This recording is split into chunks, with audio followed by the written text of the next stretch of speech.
Hey everybody, thanks for joining us and welcome to the second episode of Fight Like the Movies, the tutorial series where we study cinema's most epic fight scenes and employ what we discover to develop a deeper understanding of film combat. I'm your instructor, TJ Cencula, and today's lesson, we're looking at Gladiator, the 2000 film directed by Ridley Scott with stunt coordination by Phil Nielsen. Time to jump into the arena. Roll it! One of the truly captivating things about the movie Gladiator is not just the number of fights, but the variety. You get to see these characters engage in so many different battle circumstances and different scenarios that it really gives you a sense of who they are, how they fight, their adaptability, and that transports people to a different place in time. Gladiator's expertise ranged from swords to spears and shields, tridents, nets. It ran the gamut. All weapons and combat styles available at the time were fair game in the arena.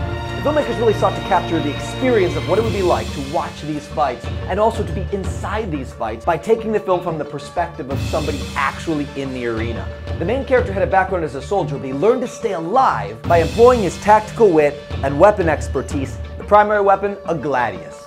If it sounds a little bit like the word gladiator, there's a good reason for that. That's actually where the name came from. The double-edged straight blade of a gladius makes it ideal for both cutting and slashing. And shields can be employed not just for purposes of defense, but also as an offensive bludgeoning tool. What is particularly exciting about this is the people who coordinated the actual events in the historic arena games needed to create spectacle. That's the same challenge filmmakers have wanting to entertain a modern audience. So what we see is crazy matchups. Two men chained together dependent on one another for survival, one bearing a shield, the other with a sword, and only by teaming up against the professional gladiators fully armed and ready to go could they hope to survive. The circumstances of your battle are heightened. At the end of the day, the only thing that really matters in the arena is, are you entertained? Let's meet the class.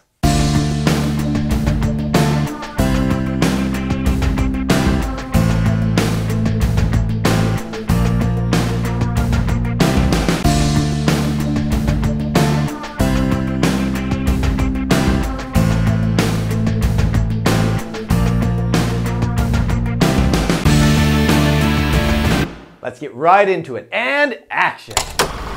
There were so many fight scenes to draw inspiration from in this movie. We wanted to create a scenario that really showcased the spectacle of the arena, the adaptability of the gladiator, and that desperate fight for survival. So in our scene, what we've arranged is we have two characters chained together. One of them is responsible for wielding the shield. They're going to be the primary defensive unit. And we have another who is bearing a sword, a gladius, and they are the primary means of offense. But because they're chained together, it does in some ways limit and motivate the ways that they're able to move. Their opponent, a ferocious, well-armed professional gladiator, dual-wielding both a sword and a hand axe. So now you have somebody who, if they already know what they're doing, they are the top of their game, they're coming in and they're going to rain down their fury on these gladiator noobs. Sound pretty interesting? We hope so. So I set the class to work on it.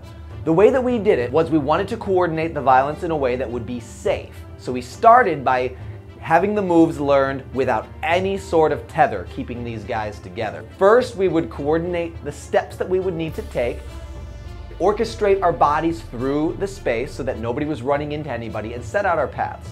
Then, the game changes a little bit when you start putting them together. We discovered that some of the things that we originally had intended to do didn't quite work, and so we needed to adapt it a little bit. Another one of the challenges is this is not really a finesse weapon. Of course it takes skill to wield it, but it's designed to do more than just poke holes in people. You can hack off limbs. So what we want to do is really communicate the power behind these hits, and we cannot do that by smacking our buddy and our scene partners as hard as we can. Or we're going to have a really short scene and start hurting our friends, and then that's not good for anybody.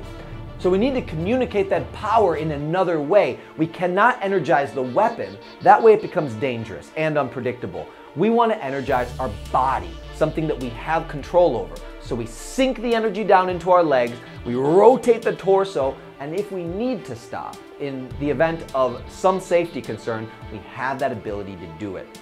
The technique for the shield is also quite specific. It seems like it might be obvious, but if you're protecting your face, you can't do it like this, where you're also blocking your face. We adjust the angle of it so that you're looking under the shield.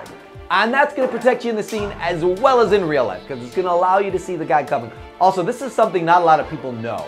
If you have ever worked on a project that involves shields, you've probably experienced this, or at least seen somebody who has. When you hold the shield like this, your arm being the support beam, the shield can roll forward or roll down if it's acted upon on the top.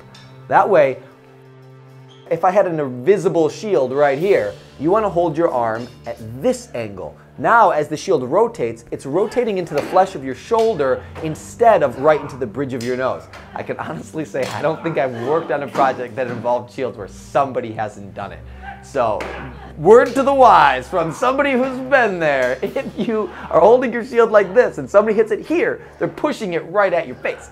Just achieve this angle right here and you're going to do yourself a whole lot of good.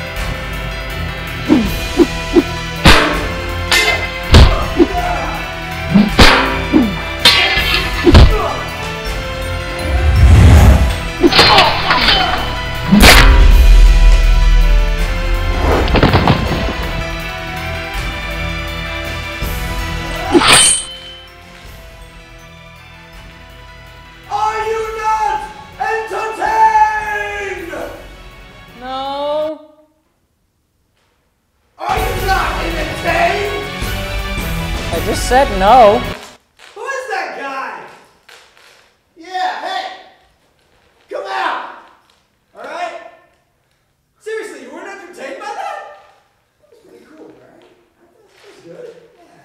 Yeah, we did something pretty cool, so you try.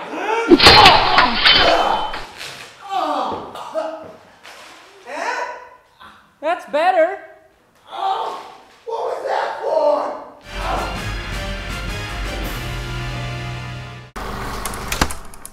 Once again, I am amazed at the awesome skill of this class. They get better every week, and hopefully we will see you with us next time. And that's a wrap.